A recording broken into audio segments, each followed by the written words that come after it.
का मैं ज्यादा समय नहीं लूंगा, लेकिन दो चार बातें जो मेरे मन में है, जो पूरे आदिवासी समाज के दिमाग में डॉक्टर बाबा साहब अम्बेडकर को लेके है और अम्बेडकरी समाज को लेके है, वो बात मैं आप लोगों के सामने रखना चाहता हूं। बहुत अच्छा बोले भैया ने, नागपुर से है आप, मैं भी नागपुर से हूं। भैया ने बहुत अच्छी बात बोले। मैं दिल्ली में था, एक मीटिंग चल रही थी वहां पर अम्बेडकरिज्म पर। दादा, अम्बेडकरिज्म पे एक मीटिंग चल रही थी वहां पे कुछ ऐसे भी लोग थे जो जाति से ब्राह्मण थे और बौद्धिज्म लिए हुए थे।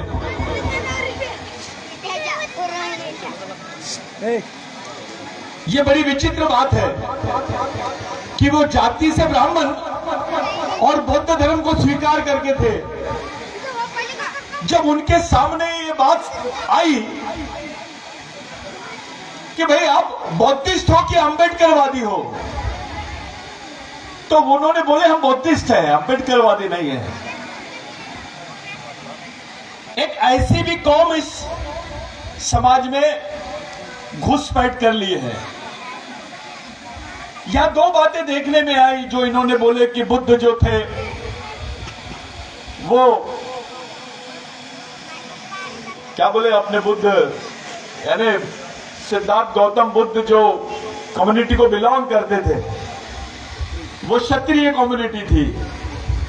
एक ब्राह्मण को अपने आप को बौद्ध बोलने में कोई तकलीफ नहीं हुई, लेकिन जैसे उसको अम्बेडकरवादी बोलने की बात आई तो उसका कलेजा हल गया।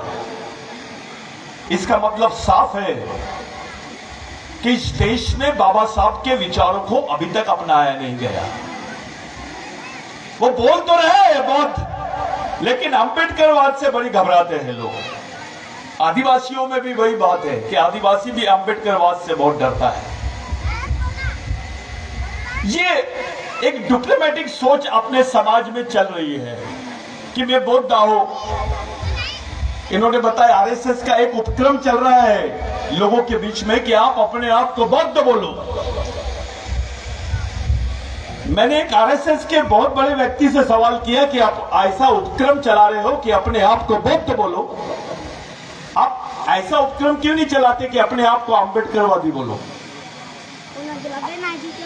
जिस विचारधारा ने, जिस तत्व ज्ञान ने आपके बदन पे कपड़े खड़े किए, जिस विचारधारा ने आपके पेट में रोटी लाई, जिस विचारधारा ने इस देश की प्रशासन, शासन और न्यायपालिका में आपको भागीदार बनाया, जिस विचारधारा ने आपको आदमी के जैसी पहचान दिलाई, उस विचारधारा का नाम है अम्बेडकरवाद। मेरी नजर में बौद्धिज्म से भी बहुत बड़ी चीज है हमारे लिए, खास करके आदिवासियों के लिए। ये बहुत बड़ी चीज है जिसको अम्बेडकरवाद बोलते हैं। ये मामूली चीज नहीं है, ये बहुत बड़ी चीज है।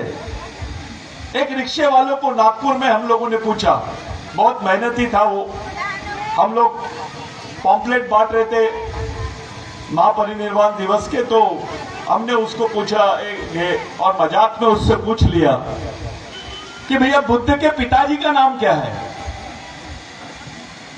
एक रिक्शे वाले की बात कर रहा हूं मैं।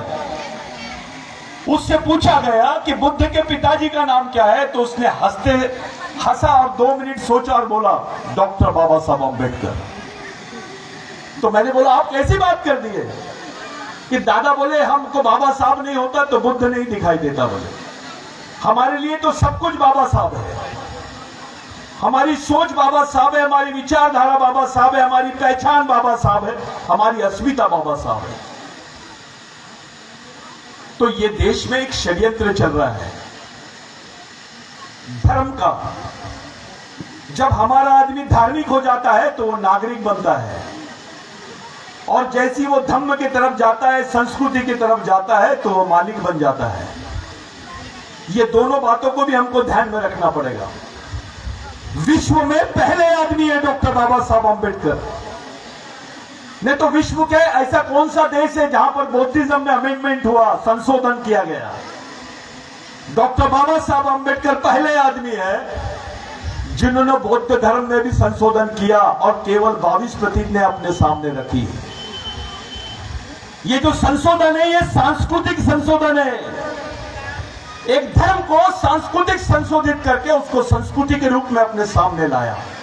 जो 22 प्रतिज्ञा थी वो केवल दलितों के लिए नहीं थी, वो केवल आदिवासियों के लिए नहीं थी, इस देश के प्रत्येक व्यक्ति के लिए थी।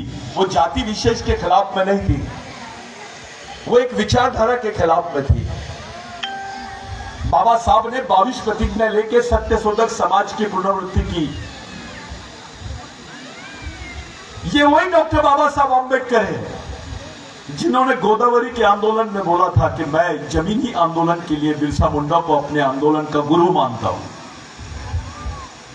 ये तेलंगाना बेल्ट का वो आंदोलन था जिसने जबरन जोत आंदोलन के रूप में बाद में अपने सामने आया, दादा साहब गायकवाड़ और बाकी लोगों के रूप में जो उन्होंने चलाया, ये वही आंदोलन था जिसने जोता उसकी जमीन।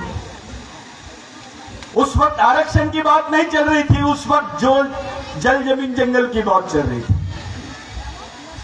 हमारे लिए, आपके लिए एक सवाल खड़ा हो गया है। अभी भारत में 60% मजदूर है जो गड्ढे खोदने का काम करते हैं और 80% आदिवासी है जो गड्ढे खोदने का काम करते हैं। एक झाड़ू मारना, स्वीपर का काम करने को गवर्नमेंट नौकरी का हिस्सा बनाया गया, लेकिन जो मजदूरी करता है उसको सरकारी नौकरी का हिस्सा नहीं बनाया गया। इसलिए डॉक्टर बाबा साहब अंबेडकर ने इस देश में जो श्रमिक संगठन का कंसेप्ट सामने लाया था, वो कंसेप्ट को बाबा साहब अंबेडकर अप्लाई करना चाहते थे, यहां पर लागू करना चाहते थे। ये सवाल खड़ा हो गया आज कि गड्ढे खोदने की भी मशीन निकल गई है। अब गड्ढे खोदने का भी काम आदिवासियों को, दलितों को मिलेगा नहीं। वो खाएंगे क्या, वो जिएंगे कैसे, वो किस दिशा में जाएंगे, ये सोचने वाला वर्ग नहीं है हमारे बारे में। इस देश का प्रधानमंत्री रहे, देश की न्यायिक व्यवस्था रहे, देश का प्रशासन रहे, दलित आदिवासियों को लेकर उनके मन में उतना दर्द नहीं है, दिखाई नहीं दे रहा है। जिस गढ़चिरौली में आप रह रहे हो, इसी गढ़चिरौली में एक तरफ प्रोग्रेसिव कहलाने वाले नक्सलवादी आंदोलन भी दिखाई देता है, एक तरफ डॉक्टर बाबा साहब अंबेडकर का अंबेडकरवादी आंदोलन भी दिखाई देता है। लेकिन ये दोनों आंदोलन दिखाई देने के बावजूद सच्चाई ये है कि यहां पर मनुवादियों की सत्ता है। यहां जो राज कर रहे हैं वो आरएसएस के लोग राज कर रहे हैं। जब आदिवासियों को वनवासी बोल के आरएसएस का आदमी समझाता है तो यहां का दलित तकलीफ में नहीं आता, उसको गुस्सा नहीं आता, यहां के ओबीसी को गुस्सा नहीं आता है। लेकिन ये भूलना नहीं चाहिए कि जिस दिन आदिवासी वनवासी हो जाएंगे, यहां का दलित, बहुजन और अल्पसंख्यक स्वर्गवासी हो जाएंगे। क्योंकि आपके पास आपके मूल की तरफ जाने के लिए, आपके सांस्कृतिक मूल की तरफ जाने का आखिरी प्रमाण है आदिवासी संस्कृति। हमने भूलना नहीं चाहिए, बुद्ध के गुरु का नाम भी अलार कलाम था। ये आदिवासी संस्कृति के साक्ष्यगण का व्यक्ति था। ये हमको याद रखना पड़ेगा। हमारा वंश एक है, हमारा डीएनए एक है, हमारी सोच और समाज भी एक होना चाहिए। डॉक्टर बाबा साहब अंबेडकर चाहते तो बौद्धिज्म को जैसा है वैसा अपना लिए रहते, वो 22 प्रतिज्ञा नाम की चीज नहीं लाते। बाबा साहब धर्म का सांस्कृतिकरण करना चाहते थे, वो संस्कृति की तरफ समाज को ले जाना चाहते थे। अब तो बाबा साहब हमारे बीच में नहीं है। अभी कुछ दिनों में इंटरनेशनल लेवल पे बात होने वाली है, संयुक्त राष्ट्र संघ का संविधान बन जाएगा 2026 में। वहां पे दलितों की क्या पहचान रहेगी, वहां यहाँ के बहुजनों की क्या पहचान रहेगी, यहाँ के आदिवासियों की क्या पहचान रहेगी, ये समझना पड़ेगा। देश आजाद होकर 70 साल हो गए, आदिवासी को मालूम ही नहीं कि उनका डॉक्टर बाबा साहब अंबेडकर से क्या नाता है। वो उस विचारधारा तक पहुंच ही नहीं पाए, समझने की बात तो बहुत दूर हो गई। आज जितना देश में आदिवासी बेल्ट है, वहां सब जगह नक्सलवाद दिखाई दे रहा है। कश्मीर से भी ज्यादा भयानक परिस्थिति है वहां पर। जिस गढ़चिरौली में आप रहते हो, उस गढ़चिरौली की परिस्थिति से तो आप बहुत अच्छी तरह वाकिफ हो। यहाँ का एक एक आदिवासी बच्चा जब पढ़ाई के लिए नागपुर में जाता है तो उसको पूछते हैं, अरे कहां से आया है तू? तो वो बोलता है मैं गढ़चिरौली से आया हूं, तो उसको किराए का घर नहीं देते, उसको घर नहीं मिलता, वो पढ़ाई नहीं कर सकता है, क्योंकि उसकी मन की उसकी छवि ऐसी बना दी गई है कि वो नक्सलवादी है। अरे नक्सलवादी आदिवासी हो सकता है, लेकिन आदिवासी नक्सलवादी नहीं हो सकता है। ये तो अपने समाज को ही एक प्रक्रिया में डाला जा रहा है। मुसलमान ने कुछ किया तो आतंकवादी, और आदिवासी या दलित ने कुछ किया तो नक्सलवादी। ये टैग लगाने की कोशिश की जा रही है। इसको समझने की जरूरत है। ये आपके बाल बच्चों की जिंदगी से जुड़ी हुई बात है। आप इस व्यवस्था को समझे बिगर यहां लड़ाई नहीं लड़ सकते। यहां लड़ाई लड़ने के लिए आपको चौतरफा सोच रखनी पड़ेगी।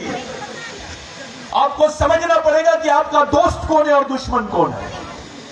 अब ये गवर्नमेंट किसी पार्टी और किसी नेता से नहीं डरती है, सच्चाई है ये। इस देश में किसी अंबेडकरी पार्टी से और किसी अंबेडकरी नेता से ये गवर्नमेंट नहीं डरती है, लेकिन अंबेडकरी आंदोलन से और अंबेडकरी विचारों से डरती है, ये सच है। यानी इसका मतलब ये है पार्टी और नेता बेईमान हो गए हैं, समाज बेईमान नहीं हुआ है। समाज का आम गरीब आदमी आज भी बाबा साहब पे उतना ही अटूट विश्वास करता है जितना वो पढ़ा लिखा आदमी नहीं करता है। थूल है तो थूल कर दिया, मेश्राम है तो मेश्राम कर दिया। तेंदुलकर का रिश्तेदार बनना चाहता है वो, उसके मन में एक ब्राह्मणवादी फीलिंग्स आ गई है। उसको ऐसा लगता है किसी बम्बन के साथ मैंने प्लेट में खाना खा लिया तो मेरी जात बदल गई है। अब जिन्होंने बाबा साहब की सोच के साथ में भेदभाव किया है, वो तेरे साथ कैसे करेंगे? तेरे को कहां से छोड़ेंगे? तू कौन सी खेत की बोली है? तू यहां का राष्ट्रपति भी बन जाएगा तो तेरी औकात नौकर जैसी रहेगी। ये देख रहे हो आप। डॉक्टर बाबा साहब अंबेडकर को हम लोगों ने भंडारा से इलेक्शन हरवा दिया था। वही डॉक्टर बाबा साहब अंबेडकर पहली बार पश्चिम बंगाल से जीते। जिन लोगों ने डॉक्टर बाबा साहब अंबेडकर का साथ दिया वो आदिवासी लोग थे, बिरसा मुंडा के अनुयायी लोग थे। जिस व्यक्ति ने डॉक्टर बाबा साहब अंबेडकर को आखिरी वोट दिया वो उसका नाम भी बिरसा। ये कारण ऐसा है कि वहां के आदिवासियों ने सुभाष चंद्र बोस के भाई जो कांग्रेस से लड़ रहे थे और बाबा साहब शेड्यूल कास्ट फेडरेशन से जाकर लड़ रहे थे, आदिवासियों ने कांग्रेस से बगावत की और बाबा साहब पे विश्वास किया, क्योंकि बाबा साहब ने बोला था कि मैं बिरसा मुंडा को अपने जमीनी आंदोलन का गुरु मानता हूं। यह बात पे उनको विश्वास था कि बाबा साहब हमारे लिए लड़ाई लड़ेंगे, और वही हुआ। डॉक्टर बाबा साहब अंबेडकर ने संविधान बनाने का उनको मौका मिला। वो संविधान बनाने पर हमारे हिस्से में आरक्षण आया, संरक्षण आया, एक जिंदगी आई। हम पहचानने लग गए। आदिवासियों के हिस्से में 5वीं अनुसूची आई, 6वीं अनुसूची आई। एक अलग पहचान के साथ हमको जीने का मौका मिला। लेकिन बाबा साहब के बाद में जिन लोगों के हाथ में यहाँ की व्यवस्था गई, उन लोगों ने इस संविधान को तहस नहस करने की बात करने लगे। आज भी आदिवासियों को 5वीं अनुसूची के अधिकार नहीं मिले। आज भी आदिवासियों की जगह दूसरे लोग रिजर्वेशन का फायदा उठा रहे हैं। आज भी दलितों की जमीन, आदिवासियों की जमीन औजारों और हथियारों की नोक पर छीनी जा रही है। मध्य प्रदेश, छत्तीसगढ़, उत्तर प्रदेश में जाइए, क्या हाल है अपने लोगों के देख लीजिए आप। ये समय वैसा नहीं रहा। अब हमको एक नए सिरे से शुरू करना पड़ेगा। एक नए सिरे से सोचना पड़ेगा कि कहां कमी रह गई है। बाबा साहब ने तो संपूर्ण क्रांति का आंदोलन दिया था, जो उलगुलान का आंदोलन था बिरसा मुंडा का। वही आंदोलन पूरी तरह से बाबा साहब ने हमारे सामने रखा और प्रैक्टिकल करके दिखाया। संवैधानिक भारत में हमको खड़ा किया बाबा साहब ने, लेकिन उसके पीछे हम लोगों की कहां गलती हुई कि हम चल नहीं पाए।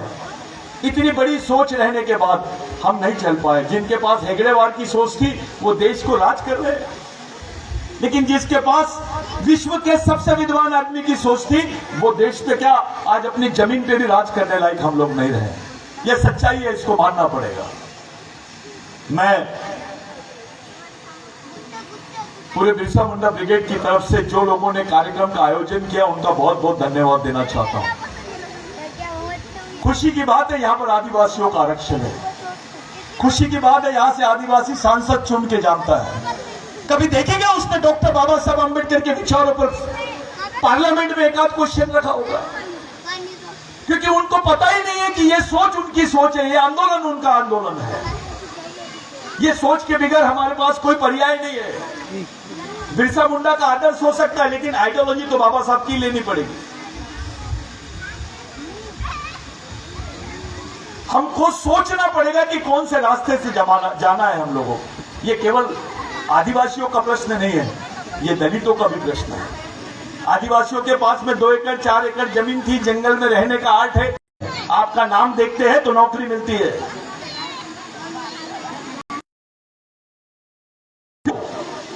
वो जिंदा कैसे रहेगा, इस पर बात होनी चाहिए। हम उस भारत में रहते हैं जहां पर इस विश्व के सबसे गरीब आदमी का पता मिलता है, जो काला हांडी का आदिवासी है। वो 1 रुपये 15 पैसे रोज कमाता है, रोज 1 रुपये 15 पैसे कमाता है। 1 रुपये 15 पैसे में तो कैडबरी की चॉकलेट नहीं आती, जिंदा कैसे रहेगा वो, रोटी कहां से लाएगा। ये जो परिवर्तन है ये उस दिशा में होना चाहिए जो बाबा साहब की वास्तविक सोच है, काल्पनिक सोच नहीं। हम भी सोच रहे हैं, हम भी, मैं यहां पर किसी समय इंजीनियर था यहां, मैं रिजाइन कर दिया जॉब। यही काम हम लोग पूरे देश भर में चलाते हैं। अभी हम लोग 10-12 राज्यों में इस आंदोलन को लेके जाते हैं। अगर बाबा साहब का आंदोलन नहीं होता, वो प्रेरणा नहीं होती, तो हमारे में उतनी ताकत ही नहीं थी कि हम बढ़ सकते। लेकिन सवाल ये खड़ा होता है कि ये एकता चलो की जो भूमिका है, ये दलितों के लिए की सेहत में अच्छी नहीं है, उनके लिए भी, और आदिवासियों के लिए भी अच्छी नहीं है। आज का स्टेटमेंट देखो, भागवत साहब ने बोला है वो अखंड भारत बनाएंगे। आप बौद्धमय भारत की बात कर रहे थे, प्रबुद्ध भारत की बात कर रहे थे। अब देश का मालिक कौन? इस देश के जल जमीन जंगल का मालिक कौन? यहां का आदिवासी, यहां का दलित, यहां का बहुजन। उनसे पूछेगा ये देश किसका है। ये हिंदू भारत की बात नहीं, ये सिंधु भारत की बात कर रहा हूं मैं। ये वही सिंधु भारत है जहां बौद्ध संस्कृति के भी अवशेष मिलते हैं, जो आदिवासी संस्कृति है। ये हमको सोचना पड़ेगा, हमको समझना पड़ेगा कि वास्तविकता क्या है, ये सांस्कृतिक पहचान कहां से आई। यहां तो एक आदमी के पिताजी का नाम, उसके बाद उसका सरनेम लगता है। बुद्ध के आगे क्या लगा? गौतम बुद्ध, गौतमी उनको पालने वाली मां। ये मातृसत्ता पद्धति का ये परिचय है आपके सामने। सम्राट अशोक भी आखिरी समय जब उनके साथ में वो क्या थे, वो क्या नाम है उनका, जो षड्यंत्र करते थे, रणनीति, वो मनवादी, क्या नाम है, नहीं जी, चाणक्य और उनके जैसे लोग थे सम्राट अशोक के साथ में। तब वो अपने भाइयों को काटते चले गए। लेकिन कलिंगा में जब उनके सामने आदिवासी संस्कृति की महिला खड़ी हुई, तब उनको याद आया कि ये लोग कौन है, ये कौन सी संस्कृति है। वहां रुक गया सम्राट अशोक और वहीं से बौद्ध धर्म की घोषणा किया, वहीं स्वीकार किया। इस देश में आदिवासी संस्कृति के पास जाने के बाद ही आपको बौद्धिज्म के दर्शन होते हैं। ये सच्चाई है। आपको समझना पड़ेगा कि आपका रिश्ता क्या है। आदिवासियों को सोचना पड़ेगा कि बौद्धिज्म से उनका क्या रिश्ता है। दलितों को सोचना पड़ेगा आदिवासी संस्कृति से उनका क्या रिश्ता है। हमको अपने सांस्कृतिक संबंधों को स्थापित करके नए समाज का निर्माण करने का जो आह्वान डॉक्टर बाबा साहब अम्बेडकर के विचारों से मिलता है, उस चीजों से हमने बेईमान नहीं होना चाहिए। सामाजिक समझदारी और सामाजिक ईमानदारी ही बहुत बड़ी चीज होती है। मैं बहुत सारे भाषण सुन रहा था, कुछ लोग बोल रहे थे हमें राज्य करती जमात बनना रहो। मैं ऐसा, अम्बेडकर मेरे दिमाग में नहीं है। मेरा अम्बेडकर बोलता है वे एक नेता बनाएगा तो 5 साल काम देगा, लेकिन एक कार्यकर्ता बनाएगा ऐसा समता सैनिक दल का, तो जिंदगी भर काम देगा। परमानेंट मशीन पे काम करना है या टेम्पररी मशीन पे। डॉक्टर बाबा साहब अम्बेडकर का नाम लेके ये लोग मंत्री तो बन गए, विधायक तो बन गए, लेकिन उसकी सोच का क्या हुआ। संविधान कोई बड़ी चीज नहीं है, संविधान नहीं भी रहेगा तो चलेगा, लेकिन दिमाग में अम्बेडकरवाद होना चाहिए। आपके पेट में रोटी नहीं रही तो चलेगा, लेकिन आपके दिमाग में बाबा साहब की सोच रहेगी तो जिंदा रह पाओगे इस देश में। नहीं तो कोई पर्याय नहीं है, कोई पर्याय नहीं है। संविधान रहने के बाद भी संविधान नहीं है, ऐसी स्थिति बना दी गई है। ऐसे वक्त संविधान के साथ साथ आपको पहली चीज सोचना पड़ेगा कि यह संविधान कौन से विचारों की देन है। तो उस विचारों की तरफ चलो जिसको बोलते हैं मदर आइडियोलॉजी। ये संविधान की मदर आइडियोलॉजी यानी अम्बेडकरवाद है। ये मदर आइडियोलॉजी को लेके चलेंगे तब जाके समाज का कुछ होगा, नहीं तो ऐसे कई विधायक, कई मंत्री, संतरी, जंतरी आते रहेंगे आपके बीच में, कुछ नहीं होगा। आपके समाज को अगर कोई चीज बचा सकती है तो बाबा साहब की सोच, हमारे शहीदों की सोच, जिन्होंने समाज के लिए कुछ दिया है, जिन्होंने समाज से कुछ लिया है। ऐसे आदमी की तरफ मत जाइए आप, देने वाले की तरफ जाइए, लेने वाले की तरफ मत जाइए। ये तो उपभोक्ता है। जो निर्माण करने वाले लोग हैं उनकी प्रेरणा लेके ही समाज में कुछ हो सकता है। मैं आपका ज्यादा समय ले लिया, माफ करना। मैं राठी पिटने और उनके तमाम साथी जिन्होंने मेरे को आमंत्रित किया, मैं उनका धन्यवाद देना चाहता हूं। आप जब ये भाषण कर रहे थे तो कोई सुन नहीं रहा था, ये बच्चे खेल रहे थे, वो इधर जा रहा, वो उधर जा रहा, एक एटमॉस्फेयर डिस्टर्ब हो गए थे। वो इतने जोश से वो नागपुर से आए। हमारे आदिवासियों में तो मिलते ही नहीं ऐसे, लेकिन हमने कभी फर्क नहीं समझा। मैं इनको जरूर ले जाऊंगा आदिवासी समाज में कि भैया चलो मेरे साथ। मैं बाला साहब को भी लेके घूमता था जंगल जंगल, बहुत जगह घूमा, मैं पूरा देश घुमाया उनको। लेकिन मेरी आपसे ऐसी रिक्वेस्ट है कि जब कभी ऐसी मीटिंग का आप लोग आयोजन करते हैं तो उसको डिस्टर्ब नहीं होने देना, बच्चों को नहीं आने देना। सब लोग बैठकर, यह वैचारिक बैठक है, इतने अच्छी बात कर रहे, वो इतनी अच्छी बातें रख रहे, उतना अच्छा सुनने वाला भी होना चाहिए।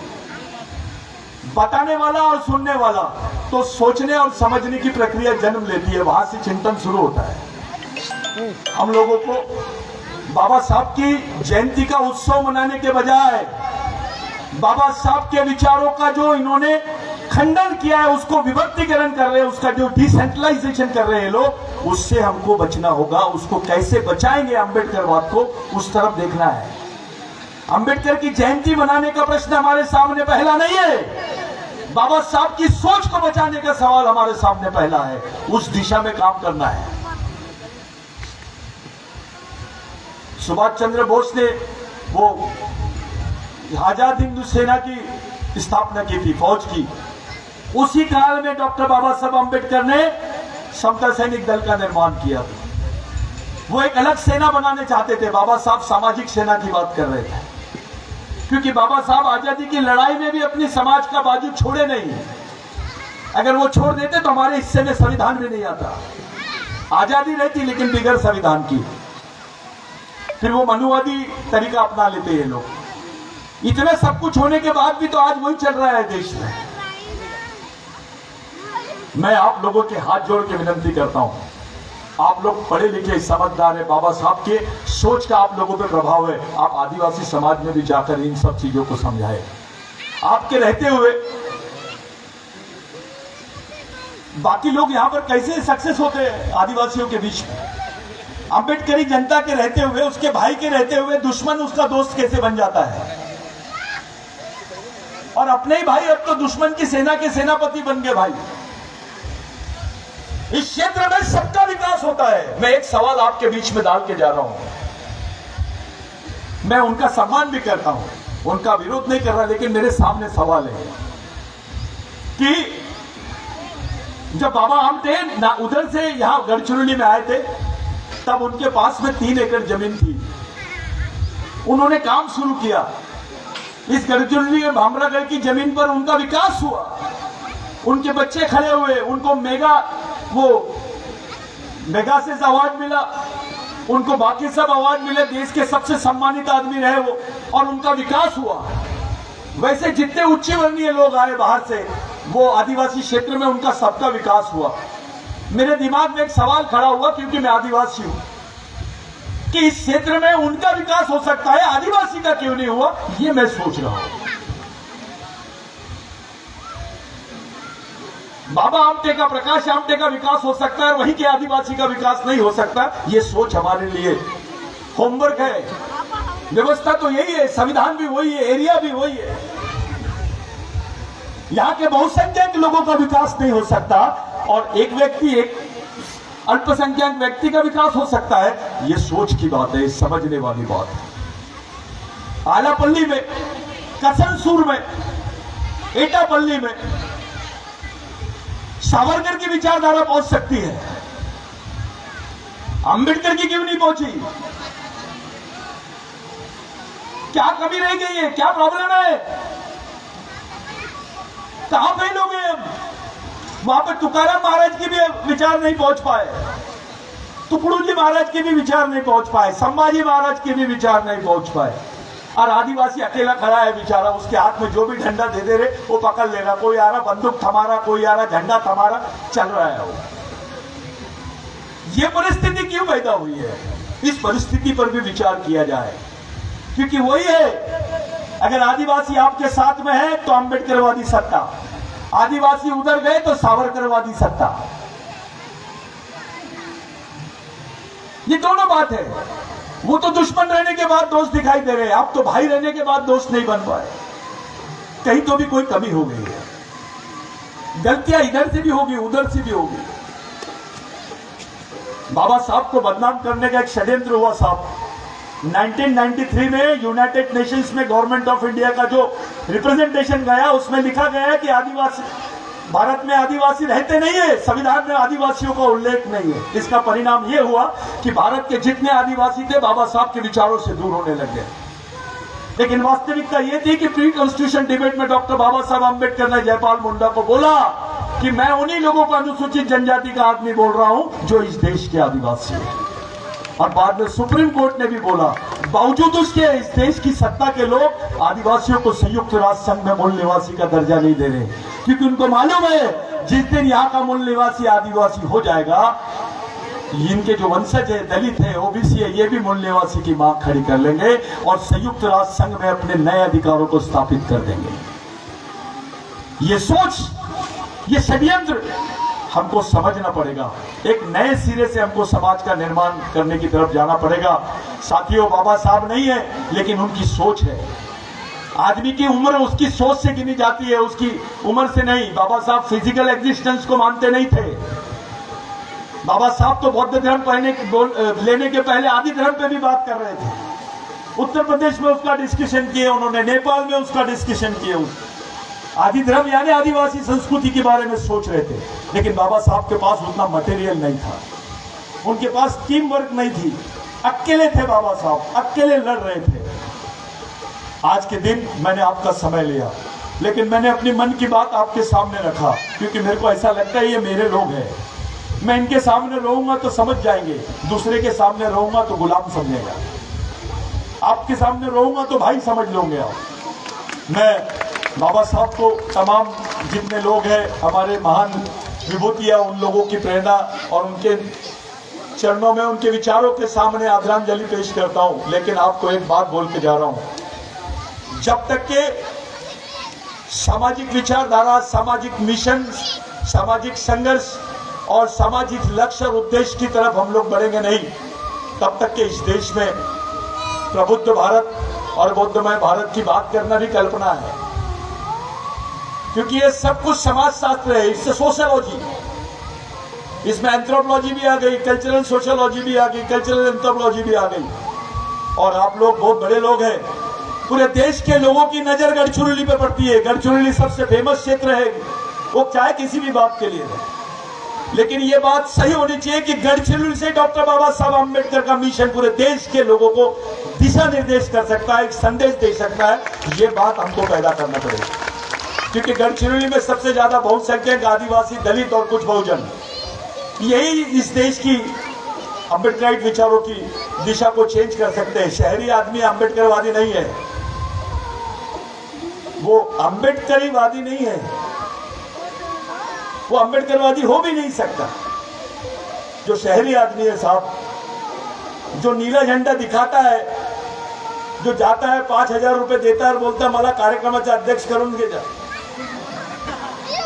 ऐसे भी लोग हैं दीक्षा भूमि में 500 के, 2,000, 5,000 के, यहां तक के 50,000 के भी चेक जाते हैं। लेकिन ऐसे लोग नहीं है अम्बेडकरवादी। अम्बेडकरवादी वो है जो बेचारे साल भर मेहनत करते हैं, एक हंडा लेते हैं, उसमें 2 रुपए 5 रुपए डालते रहते हैं, और जब दीक्षा भूमि का समय आता है तो वो अंडे को फोड़ते हैं और पूरे परिवार के साथ वहां पर बाबा साहब के जगह पर जाके बात करते हैं। वो अम्बेडकरवादी जो एक घर रहता है किसी जंगल में, वहां पर भी बाबा साहब का झंडा रहता है, उसकी फोटो रखती है। कल एक वीडियो वायरल हुआ, यही आलापल्ली का वीडियो वायरल हुआ।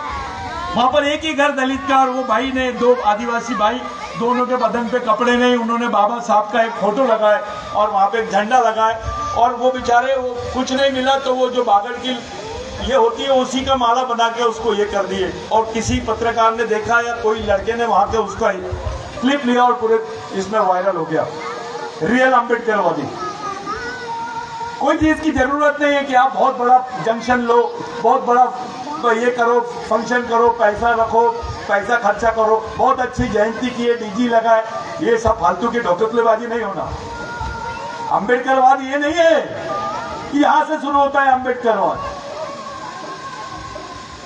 यहां से शुरू होता है और यहां से खत्म होता है। सोच यहां रहती है और कितना चल सकते हो, कितना सफर कर सकते हो, यह है अम्बेडकरवाद की दिशा और दशा। इस तरफ देखना पड़ेगा। यहाँ कुछ नहीं है, मैं अध्यक्ष आओ, मैं सचिव आओ, मैं फलाना ये आओ, मैं राष्ट्रीय अध्यक्ष आओ, तो क्या करना अध्यक्ष? अचार डालेंगे क्या? तो अंतरराष्ट्रीय अध्यक्ष रहना उससे हमको क्या फर्क पड़ता है?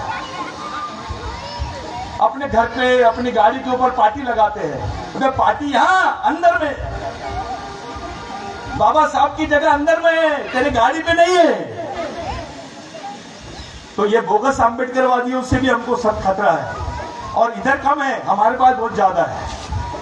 हमारे यहाँ सफेद कपड़े की बीमारी ज्यादा है, ये पार्टी वाली बीमारी ज्यादा है, और बहुत सारी बीमारी है, मैं नहीं बताता। किसी दिन फुर्सत से बैठेंगे। आप लोगों ने मेरे को सुना, मैं अध्यक्ष, हमारे दादा, मैं उनके एक समय मैं यहाँ था, उनके नेतृत्व में मैं आया, उनसे परिचय हुआ, मेरे को बहुत अच्छा लगा। पुराने लोग दिखे, कुछ लोग नए लोग दिखे। एक हमारा शिविर है, मैं वहाँ जाना चाह रहा हूँ। आप लोगों का बहुत बहुत धन्यवाद। आपने मेरे को सुना, कहीं कुछ गलत बोल दिया होगा तो अपना बच्चा, अपना भाई समझ के माफ कर देना। लेकिन मैंने जो बोला हूँ वही बोला हूँ जो मैं पढ़ा हूँ, जो मैं पढ़ता हूँ। जिस एंगल से हम काम कर रहे हैं, जिस दिशा में हम काम कर रहे हैं, हम पूरी ईमानदारी से बताते हैं कि हम बाबा साहब के विचारों को लेकर, महात्मा फुले के विचारों को लेकर, संभाजी महाराज के विचारों को लेकर और महामानव क्रांति सूर्य भगवान बिरसा मुंडा के विचारों को लेकर इस देश में काम कर रहे हैं। हमसे जितना बन रहा है उस दिशा में हम लोग काम कर रहे हैं। आप करो ना करो, लेकिन एक बात याद रखिए, एक दिन जरूर आएगा इस देश का आदिवासी आदमी अम्बेडकरवादी आंदोलन का नेतृत्व करेगा। ये सोच रख के हम लोग काम कर रहे हैं। जय भीम, जय बिरसा।